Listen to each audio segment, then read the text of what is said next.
विद्या आणि काल रात्री ना म्हणजे रडून रडून प्रॉपर म्हणजे डोळे सुचले बरं की ना ते असतं ना की बाबा आपल्याला कोणीच एवढं इमोशनल करत नाही जेवढे आपले घरचे करतात बघा. आणि जेवढं आपण कोणाचं ऐकून घेत नाही तेवढं घरच्यांचं ऐकून घ्यावं लागतं.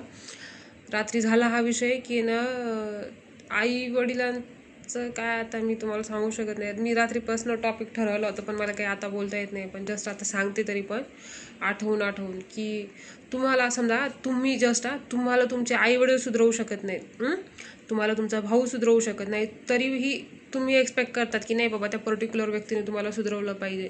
तर ती व्यक्ती कसं सुधरवल तुम्हाला? कारण की तुमच्या आई आणि वडील तुम्हाला जन्म देणारे त्यांनी तुम्हाला सुधरवलं नाही.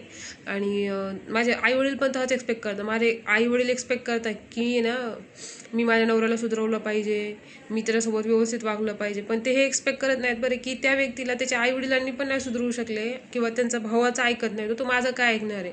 म्हणजे असं जर असलं असतं तर आपले नाही का हॉस्पिटल एवढे मोठे किंवा ज्या गोष्टी नाहीत का असं डॉक्टर्स समजावून सांगतात ते हॉस्पिटल उघडलेच नसते, तिथलच्या तिथंच म्हणजे घरच समजावून सांगण्यात आलं असतं. आणि काही मुलींच्या बाबतीत नाही का असं असतं की बाबा आई वडील सांगतात. मी एवढा वर्ष ऐकलं बरं माझ्या आई वडिलांचं, खूप प्रयत्न केला मी, सगळ्या गोष्टी सहन केल्या. माझ्या आई वडिलांना कोणती गोष्ट सांगितली नाही किंवा काही गोष्टी नाहीत का असतात की डोक्याच्या वर जाईपर्यंत मी सांगितल्या नाहीत. पण आता मला एवढं वर्ष होऊन पण मी सहन करून पण ते माझ्या आई वडील अजून एक्सपेक्ट करतात की तो मला वाकडं तिकडे जरी बोलत असला किंवा मला एकदम घाण बोलत असला तरी मी समजून घ्यावं, मी त्याचं ऐकून घ्यावं, मी सगळ्या गोष्टी मीच मॅनेज कराव्या आणि सगळं घरचं पण मीच मॅनेज करावं, तरी मी त्यासोबत व्यवस्थित बोलावं. म्हणजे का? कारण की मी मुलगी आहे, मी एक लेडीज आहे, माझं लग्न झालं आहे. बायकोनी हेच करत असतात, बायको ऐकतच असतात.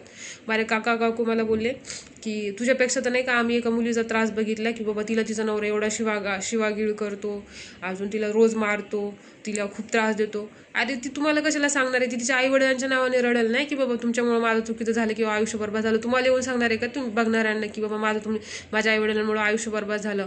तर त्यांना तेवढी पण कॉमन सेन्स नाही. मी त्यांना सांगितलं की तुम्ही सांगायचं, तुम्ही असं बोलायचं, म्हणजे तुम्ही मला चांगलंच का सांगताय? समजा वाईटच का सांगताय की बाबा याचं वाईट झालं त्याचं वाईट झालं? तुम्ही चांगल्याचं तर सांगू शकत नाही की बाबा त्या मुलीचं चांगलं झालं, त्या मुलीला चांगला नवरा भेटला, त्या मुलीसोबत चांगला संसार करतोय किंवा असं तसं, ते नाही सांगत तुम्ही.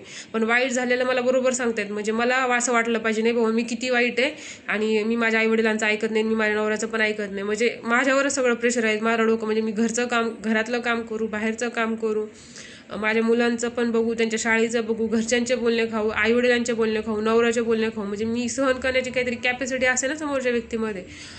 जाऊ द्या, खूपच जास्त बोलले मी.